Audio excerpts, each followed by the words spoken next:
Assalamualaikum warahmatullahi wabarakatuh. Apa kabar? Anak kelas 4, semoga semuanya dalam kondisi sehat.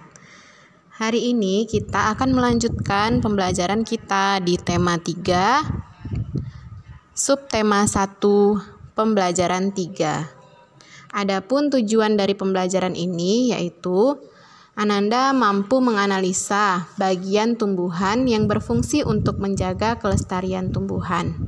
Kemudian, Ananda mampu mengidentifikasi bagian-bagian tubuh tumbuhan dan fungsinya.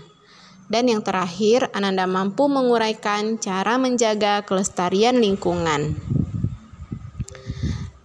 Anak-anak, silahkan kalian buka buku tema halaman 20. Perhatikan secara seksama bagian-bagian dari tumbuhan. Ada akar, bunga, batang, daun, buah, dan biji. Masing-masing dari bagian-bagian tumbuhan ini memiliki fungsinya sendiri-sendiri. Kita mulai dari akar. Akar adalah bagian tumbuhan yang umumnya berada di dalam tanah. Untuk beberapa jenis tumbuhan, akar juga terdapat di atas tanah, bahkan menggantung.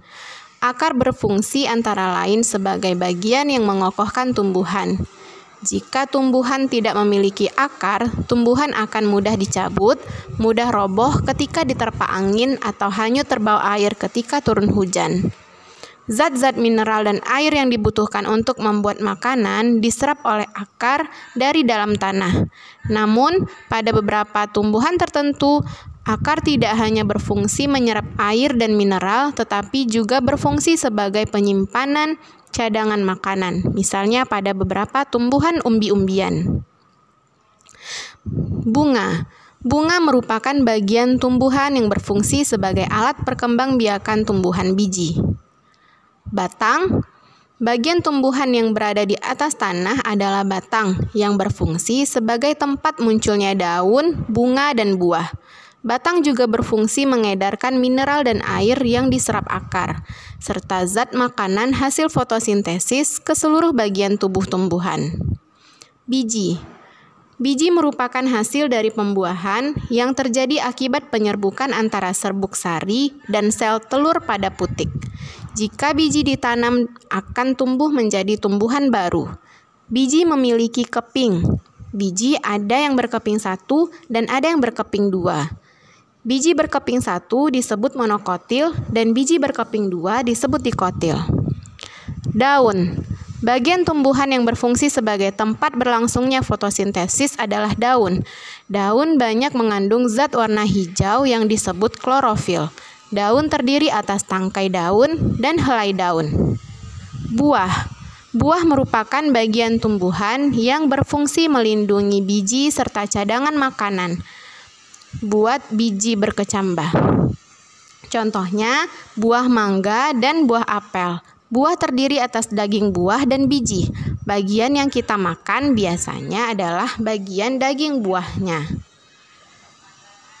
Nah, selanjutnya di halaman 21 kita mengetahui biji merupakan cikal bakal bagi sebagian tumbuhan untuk terus bertahan sehingga terjadi kelestariannya.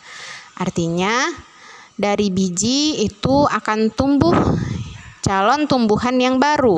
Namun, tidak semua tumbuh-tumbuhan yang dimulai dari biji untuk tumbuhnya, proses tumbuhnya. Ada juga tumbuhan yang bisa dengan batang, ada juga yang bisa melalui daun, dan juga ada juga yang bisa melalui buahnya. Nah, anak-anak, kalian identifikasi, kalian cari bagian tumbuhan lain selain biji yang bisa digunakan untuk tumbuhnya sebuah tumbuhan. Kemudian, ada teks tentang menjaga kelestarian lingkungan. Setelah membaca teks tersebut, diharapkan Ananda mampu menjelaskan bagaimana cara menjaga kelestarian lingkungan hidup. Selanjutnya, ada proyek menanam tumbuhan. Kalian boleh pilih biji, salah satu tomat, kacang hijau, atau cabai, atau boleh yang lainnya. Kemudian lakukan seperti langkah yang ada di halaman 22. Setelah tumbuhan itu tumbuh, ya kalian amati terus, kemudian identifikasi bagian-bagian tumbuhan yang sudah tumbuh, kemudian tuliskan fungsi dari bagian tumbuhan tersebut.